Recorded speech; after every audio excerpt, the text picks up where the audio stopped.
خداوند یسوع مسیح کے زندہ پاک اور جلالی نام میں آپ سب بہنوں اور بھائیوں کو بہت بہت سلام۔ خداوند بھلا ہے، اس کی شفقت ابدی ہے اور اس کی وفاداری پشت در پشت رہتی ہے۔ میرے عزیز بہنوں اور بھائیوں، خداوند یسوع مسیح کے منہ سے نکلی ہوئی ہر بات زندگی بخش اور قوت سے معمور ہے۔ بالکل اسی طرح وہ کلمات جو خداوند یسوع مسیح نے صلیب پر اپنی زبان مبارک سے ارشاد فرمائے، آج بھی مسیحی ایمانداروں کو تر و تازہ کرتے ہیں اور ان میں زندگی کی ایک نئی رمق اور تازگی کا سبب بنتے ہیں۔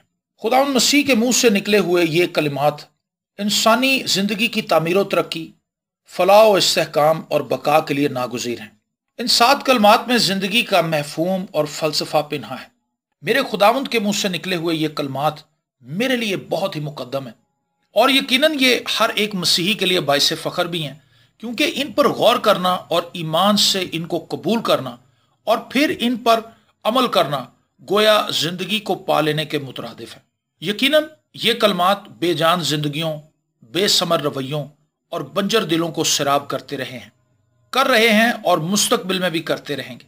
میں چاہتا ہوں کہ آج بھی ہم اپنے ایمان کی تازگی اور تقویت کے لیے ترتیب وار ان کلمات پر غور کریں۔ میرے ساتھ نکالیے لوکا کی معرفت انجیلی بیان، اس کا 23واں باب اور اس کی 33ویں اور 34ویں آیت خداوند کے کلام میں سے تلاوت کریں گے۔ اور خداوند کے زندہ پاک کلام میں یوں مرقوم ہے، جب وہ اس جگہ پر پہنچے جسے کھوپڑی کہتے ہیں تو وہاں اسے مصلوب کیا، اور بدکاروں کو بھی، ایک کو دہنی اور دوسری کو بائیں طرف۔ یسوع نے کہا، اے باپ ان کو معاف کر، کیونکہ یہ نہیں جانتے کہ کیا کرتے ہیں۔ اور اگر یسایہ 53 باب اس کی 12ویں آیت کا آخری حصہ پڑھیں تو وہاں پر یوں مرقوم ہے، تو بھی اس نے بہتوں کے گناہ اٹھا لیے اور خطا کاروں کی شفایت کی۔ یہ پہلا کلمہ یسوع کو بطور شفایت کنندہ پیش کرتا ہے کہ اس نے کیسے ان لوگوں کے لیے شفایت کی جنہوں نے اسے مصلوب کیا تھا۔ یہ کلمہ ہم سب کے لیے ایک چیلنج ہے کہ ہم اپنے ستانے والوں کے لیے کیسا رویہ اختیار کریں۔ ہمیں ان کے لیے دعا کرنے کے لیے یہاں ایک عملی نمونہ دیا جا رہا ہے۔ مسیحی زندگی اصل میں معافی کا سبق دیتی ہے۔ وہ مسیحی جو معاف نہیں کرتا، وہ اپنے آقا کی پیروی نہیں کر رہا، وہ اس کے نقش قدم پر نہیں چل رہا۔ ہم تو اپنے محبت کرنے والوں کے لیے دعا نہیں کرتے، جبکہ ہمیں اپنے ستانے والوں کے لیے شفایت کرنے، دعا کرنے اور انہیں معاف کرنے کا سبق مل رہا ہے۔ یاد رکھیں، معاف کر دینے والا خدا کی نظر میں مقبول ہوتا ہے، نہ کہ اپنے دل میں نفرت رکھنے والا۔ بہت سے لوگ سالہ سال سے کئی لوگوں کے لیے اپنے دل میں ناراضگی لیے پھر رہے ہیں، وہ انہیں معاف نہیں کرتے، وہ اصل میں اپنی برکت کو خود تک پہنچنے نہیں دے رہے۔ ذرا سوچئے وہ کون لوگ تھے جنہوں نے کسی وقت میں آپ کے دل کو دکھایا تھا یا آپ کو تکلیف پہنچائی تھی، آپ کا نقصان کیا تھا۔ بدلے میں آپ ان کے لیے اپنے آسمانی باپ سے ان کے لیے شفایت کریں تاکہ ان پر خدا کا فضل ظاہر ہو اور ان کی زندگی میں خدا اپنی قدرت کو انڈیل دے اور وہ ہمیشہ کی زندگی سے جو میرا یسوع ہے واقف ہو جائیں۔ آج ان کو دل سے معاف کر دیجئے، خدا یقیناً اس کی عوض آپ کو برکت دے گا اور آپ خدا کی محبت اور گہری برکت کے امیدوار بن جائیں گے۔ دوسرا کلمہ لوکا کی معرفت انجیلی بیان، اس کا 23واں باب اور اس کی 39 تا 43 آیات خداوند کے کلام میں سے تلاوت کرتے ہیں۔ اور خداوند کے کلام میں یوں مرقوم ہے، پھر جو بدکار صلیب پر لٹکائے گئے تھے ان میں سے ایک اسے یوں تانا دینے لگا کہ کیا تو مسیح نہیں؟ تو اپنے آپ کو اور ہم کو بچا۔ مگر دوسرے نے اسے جھڑک کر جواب دیا کہ کیا تو خدا سے بھی نہیں ڈرتا؟ حالانکہ اسی سزا میں گرفتار ہے اور ہماری سزا تو واجبی ہے کیونکہ اپنے کاموں کا بدلہ پا رہے ہیں، لیکن اس نے کوئی بیجا کام نہیں کیا۔ پھر اس نے کہا، اے یسوع، جب تو اپنی بادشاہی میں آئے تو مجھے یاد کرنا۔ اس نے اس سے کہا، میں تجھ سے سچ کہتا ہوں کہ آج ہی تو میرے ساتھ فردوس میں ہوگا۔ آمین۔ میرے عزیزو، یہ کلمہ خداوند یسوع مسیح کے اختیار کو ظاہر کرتا ہے کہ اسے گناہ معاف کرنے کا اختیار ہے۔ ان 2 ڈاکوؤں کے تعلق سے ہم نے پڑھا کہ ان دونوں کا رویہ کیسا تھا۔ ایک ڈاکو خداوند کو تانے دیتا رہا کہ اگر تو مسیح ہے تو ہمیں بھی بچا اور اپنے آپ کو بھی بچا، جبکہ دوسرا ڈاکو اپنے گناہوں پر پشیمان تھا کہ وہ اپنی واجبی سزا بھگت رہا ہے، اور اس نے اپنی زندگی کے آخری لمحوں میں اپنی زندگی پر غور کیا اور صلیب پر لٹکے ہوئے اسے اس بات کا شدت سے احساس ہوا کہ وہ گناہگار ہے اور اسے ایک نجات دہندے کی ضرورت ہے۔ اس نے مخالف اور دشمن بھیڑ کے سامنے بڑی دلیری کے ساتھ اپنے ایمان کا اقرار کیا، جبکہ سردار اور سپاہی ٹھٹھے مار رہے تھے اور ابدی بادشاہ کی تصحیح کر رہے تھے۔ اس سے ایک بات اور بھی ثابت ہوتی ہے کہ نجات کا تعلق نیک کاموں کی بجائے ایمان اور توبہ کے ساتھ ہے، جیسا کہ رومیو 4 باب کی 4 تا 8 آیات میں مرقوم ہے۔ کام کرنے والے کی مزدوری بخشش نہیں بلکہ حق سمجھی جاتی ہے، مگر جو شخص کام نہیں کرتا بلکہ بے دین کے راست باز ٹھہرانے والے پر ایمان لاتا ہے، اس کا ایمان اس کے لیے راست بازی گنا جاتا ہے۔ چنانچہ جس شخص کے لیے خدا بغیر اعمال کے راست بازی محسوب کرتا ہے، داؤد بھی اس کی مبارک حالی اس طرح بیان کرتا ہے کہ مبارک وہ ہیں جن کی بدکاریاں معاف ہوئیں اور جن کے گناہ ڈھانکے گئے، مبارک وہ شخص ہے جس کے گناہ خداوند محسوب نہ کرے۔ یہ تائب ڈاکو گناہ اور شرم کی زندگی سے فوراً ایک مبارک حالت میں منتقل ہو گیا۔ اس واقعے کی بنیاد پر ہم یہ کہہ سکتے ہیں کہ بہت سے لوگ نجات پانے کے موقع کو گنوا دیں گے، یعنی دونوں کی بجائے صرف ایک ڈاکو نے نجات پائی جو ایمان لے آیا۔ یہاں یہ بات ہمارے لیے ایک بہت بڑا سبق ہے کہ یسوع کے پہلو میں ہوتے ہوئے بھی ایک شخص نے فردوس جبکہ دوسرے نے جہنم کو چن لیا۔ کبھی آپ نے یہ سوچا ہے کہ آپ نے اپنے لیے کس جگہ کا چناؤ کیا ہے؟ یاد رکھیں، آپ خدا کی بادشاہی میں اور جہنم میں اپنی آزاد مرضی سے جائیں گے۔ آپ نے آج فیصلہ کرنا ہے کہ آپ کہاں جانا چاہتے ہیں۔ میں ساتھ نکالیے یوحنا کی معرفت انجیلی بیان، اس کا 19واں باب اور اس کی 26ویں اور 27ویں آیت، اور خدا کے کلام میں یہ لکھا ہے، یسوع نے اپنی ماں اور اس شاگرد کو جس سے محبت رکھتا تھا پاس کھڑے دیکھ کر ماں سے کہا کہ اے عورت، دیکھ تیرا بیٹا یہ ہے۔ پھر شاگرد سے کہا کہ دیکھ تیری ماں یہ ہے، اور اسی وقت سے وہ شاگرد اسے اپنے گھر لے گیا۔ آمین۔ یہ کلمہ اپنی ذمہ داریوں کو سمجھنے، قبول کرنے اور ان کو نبھانے کی روشن مثال ہے۔ مسیحی زندگی ہمیں ذمہ داری سکھاتی ہے۔ ایسا مسیحی جو ذمہ داریوں سے بھاگتا ہے وہ کبھی اپنی زندگی سے خدا کا جلال ظاہر نہیں کر سکتا۔ یسوع نے اپنی ماں کے لیے اس وقت فکر کی جب وہ جان کنی کی حالت میں تھا۔ یہ کلمہ یہ بات ظاہر کرتا ہے کہ خداوند یسوع مسیح ایک انتہائی ذمہ دار شخصیت کے مالک تھے۔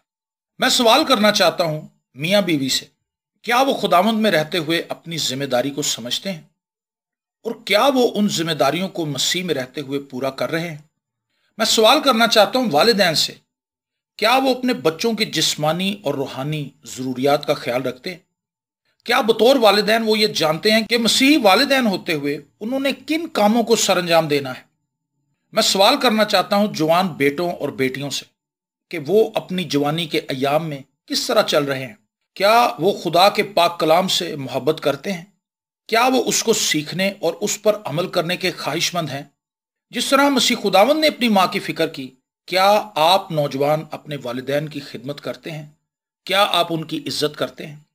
میں سوال کرنا چاہتا ہوں کلیسیائی پاسبانوں سے اور کلیسیا کے اراکین سے، بطور پاسبان وہ اپنی ذمہ داریوں کو کس طرح نبھا رہے ہیں، اور بطور کلیسیا آپ اپنی ذمہ داریوں کو نبھانے میں کتنے مخلص ہیں؟ مسیح خداوند کی زبان مبارک سے نکلا ہوا یہ تیسرا کلمہ ہمیں چیلنج دیتا ہے کہ ہم اپنی ذمہ داریوں سے بھاگنے کی بجائے انہیں پورا کریں، تاکہ ہم ایک ذمہ دار مسیحی بن کر اس زمین پر زندہ رہیں اور اپنی زندگی سے خدا کا جلال ظاہر کریں۔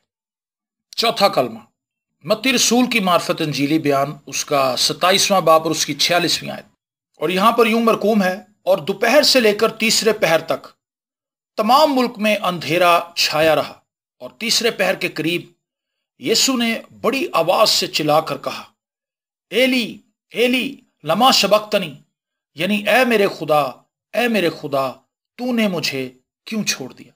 میرے عزیزو، یہ کلمہ خداوند یسوع مسیح کے کرب اور اذیت کو ظاہر کرتا ہے۔ اناجیل کے بیانات سے ہمیں پتہ چلتا ہے کہ باپ اور بیٹے میں کبھی جدائی نہیں ہوئی تھی۔ خداوند مسیح نے کلمہ بول کر ایک پوشیدہ بات کو ظاہر کر دیا کہ باپ اور بیٹے میں تھوڑی دیر کے لیے صلیب پر جدائی ہو گئی تھی، لیکن سوال پیدا ہوتا ہے کہ باپ اور بیٹے میں جدائی کیوں ہوئی؟ یہ اس لیے ہوئی کہ مسیح خداوند نے صلیب پر سارے جہان کے گناہ اٹھائے ہوئے تھے، جو کہ بہت زیادہ تھے، اور گناہ کے اتنے بڑے انبار کو دیکھ کر باپ نے تھوڑی دیر کے لیے بیٹے سے منہ موڑ لیا۔ یسایہ 53 باب کی 12ویں آیت کا آخری حصہ میں بتاتا ہے اس نے بہتوں کے گناہ اٹھا لی۔ میرے عزیزو، باپ سے جدائی کا کرب یسوع کے لیے صلیب کے کرب اور دکھ سے بہت زیادہ تھا۔ یاد رکھیں، ہماری زندگی میں جب جب گناہ راج کرنے لگتا ہے، خدا کے ساتھ ہمارا تعلق کمزور ہوتا جاتا ہے، اور اگر ہم گناہ کی حالت میں ہی چلتے رہیں تو ہم اپنے آپ کو خدا سے بالکل الگ کر بیٹھتے ہیں۔ داؤد نے جب ہتی اوریا کی بیوی کے ساتھ زنا کاری کی اور اس کے شوہر کو اس نے قتل کروا دیا تو وہ بھی اس اذیت سے گزرا۔ زبور 51 اس کی 10ویں 11ویں اور 12ویں آیت پڑھیں تو وہاں پر لکھا ہے، اے خدا میرے اندر پاک دل پیدا کر اور میرے باطن میں اثر نو مستقیم روح ڈال، مجھے اپنے حضور سے خارج نہ کر اور اپنے پاک روح کو مجھ سے جدا نہ کر، اپنی نجات کی شادمانی مجھے پھر عنایت کر اور مستعد روح سے مجھے سنبھال۔ داؤد اپنی نجات کی شادمانی کھو چکا تھا، اسی لیے وہ خدا کے حضور روتا ہے، چلاتا ہے، ماتم کرتا ہے، آہو بکا کرتا ہے اور خدا سے معافی مانگتا ہے۔ سمسون نے جب اپنی طاقت کا راز اپنی محبوبہ کو بتا دیا اور اس نے اس کے بال کاٹ دیے تو خدا سمسون سے الگ ہو گیا۔ اگر آپ قضات کی کتاب اس کا 16واں باب اس کی 20ویں آیت پڑھیں تو وہاں پر لکھا ہے، اور کہنے لگا کہ میں اور دفعہ کی طرح باہر جا کر اپنے کو جھٹکوں گا، لیکن اس سے خبر نہ تھی کہ خداوند اس سے الگ ہو گیا ہے۔ داؤد، سمسون اور ان جیسے بہت سے ایماندار اپنے گناہوں کی وجہ سے خدا سے دور ہو جاتے ہیں، لیکن میرا یسوع میرے گناہوں کی وجہ سے اپنے آسمانی باپ سے جدائی کا دکھ سہتا رہا۔ یہ میرے لیے بہت بڑا اعزاز ہے کہ میرا یسوع مجھ سے اتنی محبت کرتا ہے کہ اس نے باپ کی جدائی کا کرب بھی میرے لیے برداشت کیا۔ میں اس کے عوض گھٹنے ٹیک کر اس کا شکر ادا کرتا ہوں، آنسو بہاتا ہوں، اس کی محبت کے لیے اس کی تعریف کرتا ہوں۔ کیا آپ جانتے ہیں کہ آپ کے گناہوں کے لیے بھی اس نے اپنے باپ کی جدائی کا دکھ سہا؟ کیا آپ توبہ کر چکے ہیں؟ کیا آپ اس زمین پر مسیح کے لیے جی رہے ہیں؟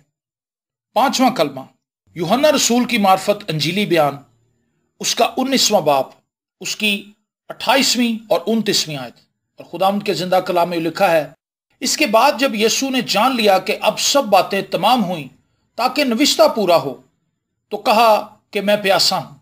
وہاں سرکے سے بھرا ہوا ایک برتن رکھا تھا، بس انہوں نے سرکے میں بھگوئے ہوئے سپنج کو زوفے کی شاخ پر رکھ کر اس کے منہ سے لگایا۔ زبور 69 اس کی 21ویں آیت میں یوں لکھا ہے، اور میری پیاس بجھانے کو انہوں نے مجھے سرکہ دیا۔ یہ بات درست ہے کہ ساری رات شدید ظلم و تشدد کے بعد خداوند کو یقیناً پیاس لگی، لیکن یہ کلمہ اس نوشتے کی تکمیل کے لیے بولا گیا۔ یہ بات انتہائی غور طلب ہے کہ خداوند جان کنی کی اس حالت میں بھی سبھی نوشتوں کی بابت محتاط رہا اور سب معاملات کو بالکل اسی طرح پایا تکمیل تک پہنچایا جیسے انہیں پایا تکمیل تک پہنچنا تھا۔ اس کلمے کی بابت مجھے خوشی محسوس ہوتی ہے کہ خدا اپنے کلام کو پورا کرنے کے لیے بیدار ہے۔ اپنی کہی ہوئی ہر بات کو وہ یاد رکھتا ہے اور اس سے ضرور ہی پورا کرتا ہے۔ یہ کلمہ ہمیں ترغیب دیتا ہے کہ ہم دکھ میں، تکلیف میں، مصیبت میں، بیماری میں، تندرستی میں، خوشحالی میں، یعنی ہر حال میں خدا کے کلام کو پورا کرنے کے خواہش مند رہیں، اور ساتھ ہی ساتھ اس بات پر ایمان رکھیں کہ ایمانداروں سے کیے گئے سبھی وعدے خدا کو یاد ہیں۔ ہاللیلویہ! اور وہ ضروری انہیں ہماری زندگی میں پورا کرے گا۔ آپ بائبل مقدس میں مندرج وعدوں کو پڑھ کر خدا کی تمجید کر سکتے ہیں، کیونکہ وہ وعدے خدا کے لوگوں کے لیے ہیں اور خدا انہیں پورا کرنے کے لیے بیدار ہے۔ 6واں کلمہ، یوحنا کی معرفت انجیلی بیان اس کا 19واں باب اور اس کی 30ویں آیت۔ پس جب یسوع نے وہ سرکہ پیا تو کہا کہ تمام ہوا۔ سوال یہ ہے، کیا تمام ہوا؟ سب نوشتے پورے ہوئے، یعنی ترتیب وار وہ باتیں جو مسیح کے متعلق لکھی تھیں پوری ہوئیں۔ یہ کلمہ خدا کے پاک کلام کی سچائی اور قدرت کو ظاہر کرتا ہے۔ تمام ہوا یعنی شریعت کا تقاضا پورا ہوا کہ گناہ کی سزا ملنی چاہیے جو خداوند نے خود اٹھا لی۔ تمام ہوا مطلب گناہ کی معافی کا کام مکمل ہوا۔ وہ کفارہ جو مسیح نے دیا اب اس سے ہر کوئی فائدہ اٹھا سکتا ہے، اپنے گناہوں سے مخلصی پا سکتا ہے، فقط اسے مسیح خداوند کو اپنا شخصی نجات دہندہ قبول کرنا ہوگا۔ تمام ہوا سے مراد ہے کہ باپ کی مرضی پوری ہوئی۔ یاد رکھیں، ہماری زندگی کی تکمیل مسیح یسوع کے کفارے کے بغیر ممکن نہیں، اس لیے جو مسیح یسوع میں ہیں ان پر سزا کا حکم نہیں، وہ خداوند میں محفوظ ہیں۔ ہاللیلویہ۔ 7واں کلمہ لوکا کی معرفت انجیلی بیان، اس کا 23واں باب اور اس کی 46ویں آیت۔ اور خدا کے کلام میں یوں مرقوم ہے، پھر یسوع نے بڑی آواز سے پکار کر کہا، اے باپ میں اپنی روح تیرے ہاتھوں میں سونپتا ہوں، اور یہ کہہ کر دم دے دیا۔ اس کلمے کو خداوند نے دوپہر 3 بجے کے قریب ادا کیا۔ خداوند مسیح نے ایک نوشتے کو پورا کرنے کے لیے اپنی جان کو دینے کا اختیار استعمال کیا۔ وجہ یہ تھی کہ رومی سپاہی حکم کے مطابق دونوں ڈاکوؤں کی ٹانگیں توڑ چکے تھے تاکہ وہ جلدی مر جائیں اور سبت شروع ہونے سے پہلے اتارے جا سکیں۔ اب وہ خداوند کے پاس آئے تاکہ اس کی ٹانگیں توڑیں۔ اگر وہ ٹانگیں توڑ دیتے تو وہ نوشتہ پورا نہ ہوتا، جو کہ زبور 34 کی 20ویں آیت ہے کہ اس کی کوئی ہڈی توڑی نہ جائے گی۔ خداوند مسیح نے فوراً جان دے دی تاکہ وہ نوشتہ پورا ہو جائے۔ اور یوحنا کی معرفت انجیلی بیان، اس کا 10واں باب اور اس کی 18ویں آیت اگر پڑھیں تو وہاں پر لکھا ہے، کوئی اسے مجھ سے چھینتا نہیں، کوئی یسوع کی جان اس سے چھین نہیں سکتا، کوئی اسے مجھ سے چھینتا نہیں، بلکہ میں اسے آپ ہی دیتا ہوں۔ مجھے اس کے دینے کا بھی اختیار ہے اور اسے پھر لینے کا بھی اختیار ہے۔ ہاللیلویہ۔ اور یسوع مسیح نے بلند آواز سے اس لیے یہ کہا کہ اے باپ میں اپنی روح تیرے ہاتھوں میں سونپتا ہوں، کہ دنیا سن لے کہ اس کا باپ کے ساتھ گفتگو کا سلسلہ آخری سانس تک قائم ہے۔ آج کے ایماندار اس بات سے تقویت پا سکتے ہیں کہ ہم نے جان دینے تک وفادار رہنا ہے تاکہ زندگی کا تاج حاصل کر سکیں۔ ہم اپنی زندگی کو خداوند کے ہاتھوں میں دے دیں تاکہ وہ ہماری زندگی کو اپنے جلال کے لیے استعمال کر سکیں۔ میری دعا ہے خدا آپ سب کو بڑی برکت دے۔ اپنا خیال رکھیے، اپنے عزیزوں کا خیال رکھیے۔ جے مسیح کی۔